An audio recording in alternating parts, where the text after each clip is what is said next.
નમસ્તે બહેનો, કેમ છો?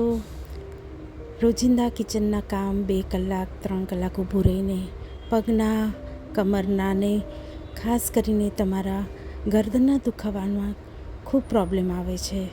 તો આના માટે શું કરવું? યોગ કરવા.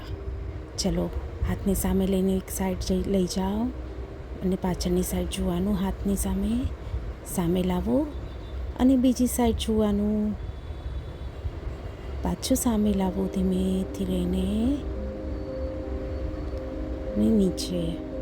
આનાથી તમારી ગરદન અને ખભાના મસલ્સને સારું પડે છે. આ છે બોડી પોસ્ચર માટે. આનાથી તમારું બોડી પોસ્ચર સુધરે છે, બોડીના અલાઇનમેન્ટ સારા થાય છે. સ્ટ્રેચ કરો ઉપર અને સાઈડમાં ટ્વિસ્ટ કરો. આ છે એક પાદાસન, વૃક્ષાસન. પગને ઉપર ચડાવીને બંને હાથને નમસ્કાર મુદ્રામાં.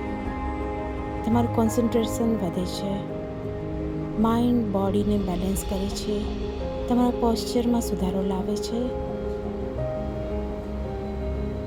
આ આસન